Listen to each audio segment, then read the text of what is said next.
Charles Freck, becoming progressively more and more depressed by what was happening around him, decided finally to off himself.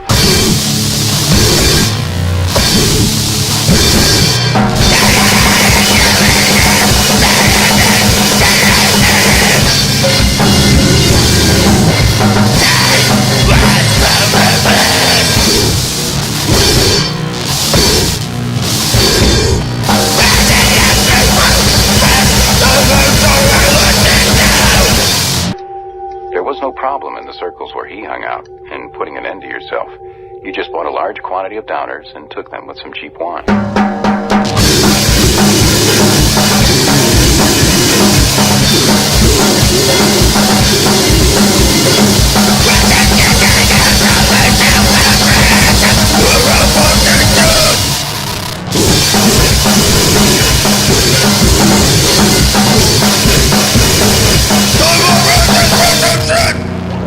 The planning part had to do with the artifacts he wanted found on him by later archaeologists. He had spent several days deciding, much longer than he had spent deciding to kill himself. He would be found lying on his back, on his bed, with a copy of Ayn Rand's The Fountainhead, and an unfinished letter to Exxon protesting the cancellation of his gas credit card. That way, he would indict the system and achieve something by his death, over and above what the death itself achieved.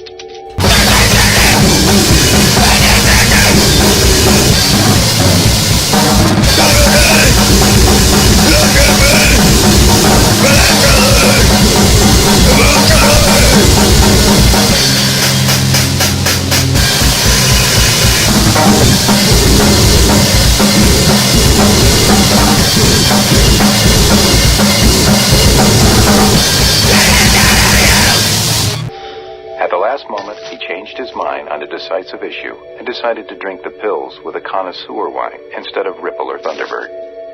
So he set off on one last drive, over to Tiny's Liquors, which specialized in fine wines, and bought a bottle of 2001 Azalea Springs Merlot, which set him back almost $70. Back home again, he uncorked the wine, let it breathe, drank a few glasses of it, and tried to think of something meaningful, but could not. And then, with a glass of Merlot, gulped down all the pills at once.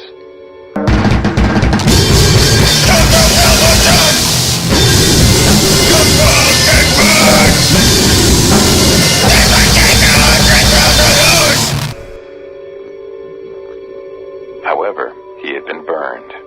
Instead of quietly suffocating, Charles Freck began to hallucinate.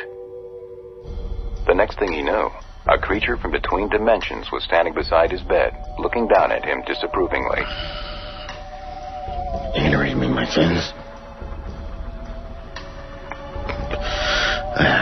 It's gonna take 100,000 hours. Your sins will be read to you ceaselessly in shifts throughout eternity. The list will never end.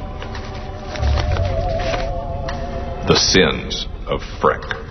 Charles Freck wished he could take back the last half hour of his life. 8-6 in the first grade. Theft of fingernail clippers. 8 p.m. Theft. You did knowingly and with malice punch your baby sister, Evelyn. December. Theft of Christmas presents. 1 million lies. Destruction of 1,000 years later, they had reached the 6th grade, the year he had discovered masturbation. November 14th. Percodan. Vicodin. Cocaine. Charles Freck thought, at least I got a good wine.